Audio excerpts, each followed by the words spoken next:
So, tapos na ako kumayod ng niyog. So, ako naka-all red ako. Kasi maginaw at saka lagi na ulan dito sa amin. Ay, nakikit. Niyog na. Sa Tagalog. Yun. So, natanong yung anak ko kung niyog sa Tagalog, sabi ko. Kasi lubi yan sa amin dito, sa Masbate. So, ito, ininit ko lang yung kanin namin. Ininit lang namin yan. Wala kaming kahoy para pang init. Diyan ko lang ininit sa rice cooker. Ngayon ang gagawin ko, pagkatapos ng pag-init sa rice cooker ng kanin namin ay diyan ko naman iluluto yung ginataang tuyo. Tama ba ang pagka-pronounce?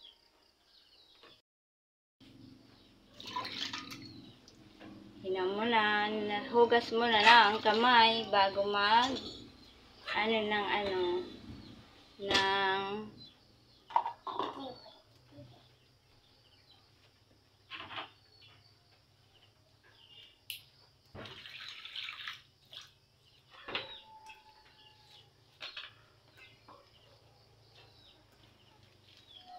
diretso na. Kung saan ka malunggay, isang pera lang.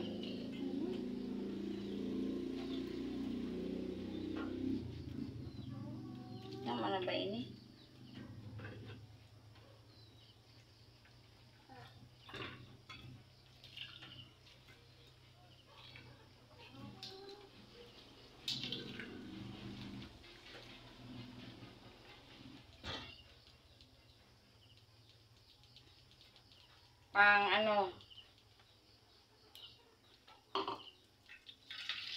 Ipakain namin ipapakain namin sa manok.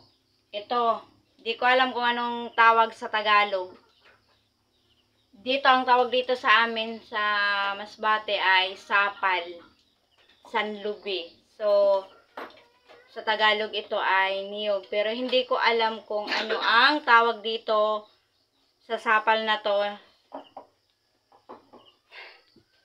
Bahala kayo dyan. Comment na lang kayo.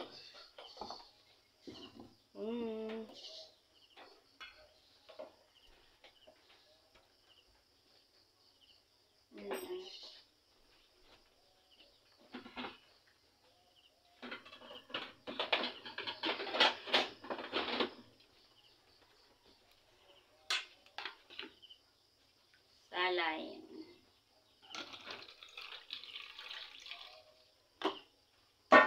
Ito yung kapag walang ulam, walang pambili, ito ang gagawin namin. Kasi ngayon ay ito na yung last na namin tuyo. Wala nang tuyo. Ito na talaga, iyan na talaga. Wala na. Kapag wala na kaming pang ulam, ito na lang talaga. Kain ko na ito sa manok.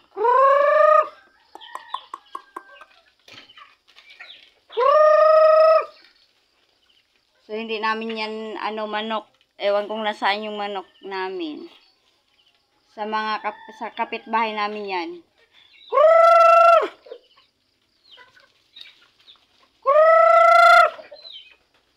So, libre na pang sa manok.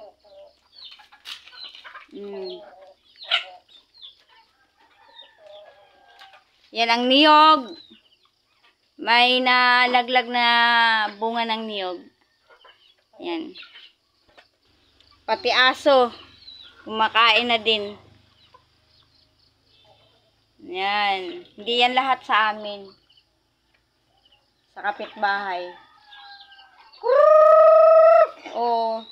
Lahat ay sa kapitbahay namin. Ay, yung mga maliit lang. Yung sa amin. Nasaan na ba yung iba? Tapos na siya ininit. So, ilalagay ko na dito sa lagayan. Tapos, dito ako luluto ng ginataang tuyo. Kasi wala nga kami, kahoy. Kasi naulan.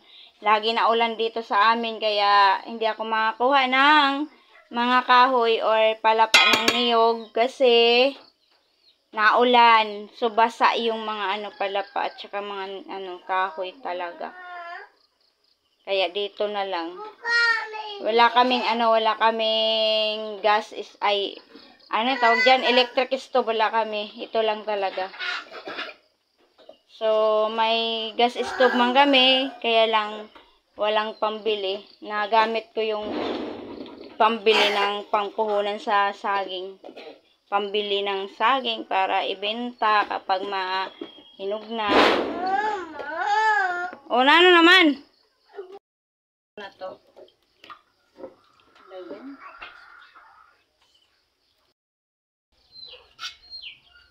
Ay, lalagay ko na dito sa rice cooker yung ginataang tuyo.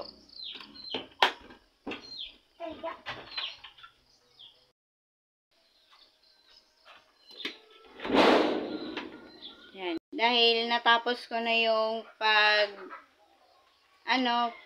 paglagay doon sa rice cooker ng aming iuulam ngayon, yung ginataang tuyo. Tuyo ba? Tuyo or tuyo? So, magliligpit na naman ako ng aming higaan. Liligpit muna ako. Magliligpit.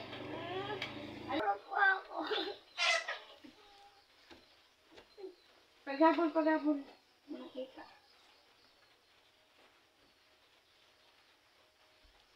So, matutulog muna daw siya. So, mataas ng adlaw, Jay.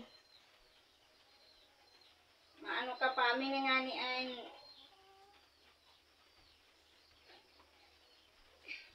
pag tahubi.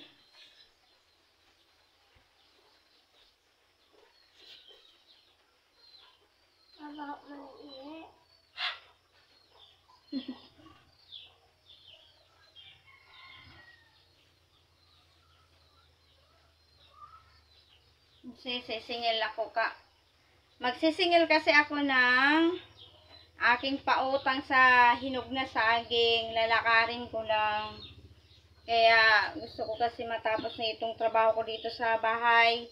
So, hindi natatapos yung gawain ko sa bahay. Dahil ganyan, gusto pa matulog kahit mataas na yung araw. Hindi naman makikita ang araw ngayon dahil maulap. Pero nasa na ngayon? Anong oras na ba? So, alas 7:12 na. Gusto pa nilang matulog. Kaya minsan nalilit sila kapag sila ay may pasok. So, na yun eh. Magpapalit naman ito sa mga na.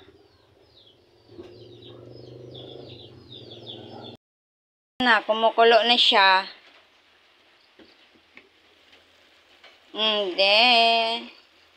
Maaari na kaming makain. Tikman ko muna. Anong lasa? Ay, wala kaming Ajinomoto.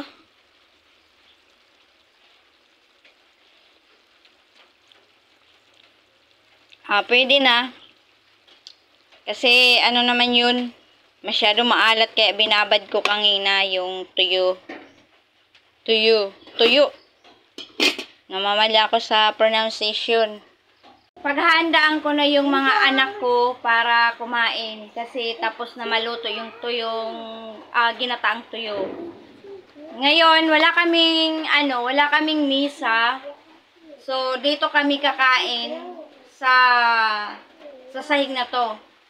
Kung saan sa sahig na to ay dito rin ako nanghuhugas ng mga pinggan kasi wala kaming kusina. Kasi walang gagawa sa kusina, walang gagawa ng misa. Dahil solo parent lang ako. So nagtsatsaga lang ako, so nagbablog ako para sa mga anak ko. Kasi tinitingnan ko yung mga nagsitagumpay na mga vlogger, kung anong ginagawa nila. So, ngayon, paghandaan ko na sila ng kanilang makakain kasi mga makukulit na to. Gutom na ata. Ayun, ay. Gamit ang black.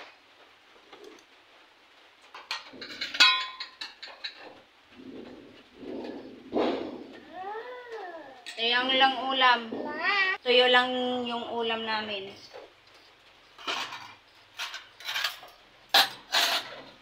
Gamit yan. Marami ang kanin natin. So hanggang hanggang pananghalian na to. So tipid-tipid muna kasi wala tayong bigas. Wala pang yung 4 piece. Ano ba yan?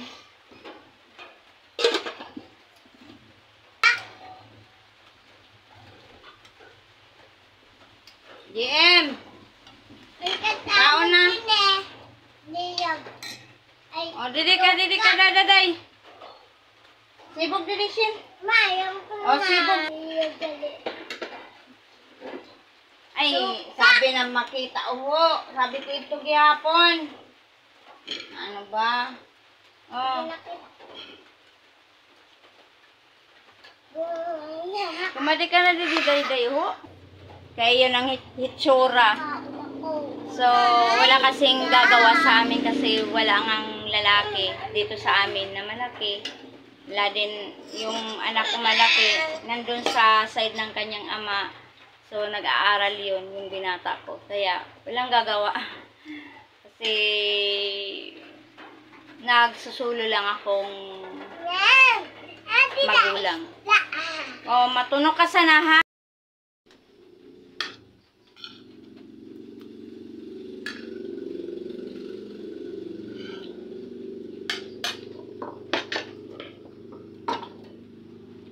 Magimat ka sa ima, ano ha? Ano mo, pagkaon? Ha? Hala! Dali, tulong, dali! Oh, inom! Inom! Natin na bata iniman. Hindi na nagahimat. Ang nano man iniman. Ang iniman yung tabagay. Ikaw nagkuha ka pagay san ano? San tubig, san ano?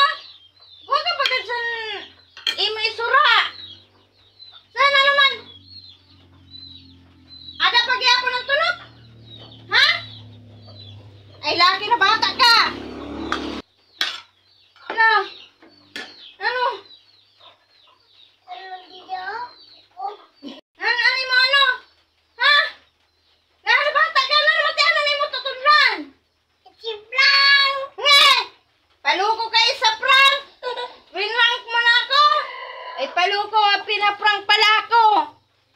Ay, naku, ang bata na to, mahilig na mag-prank.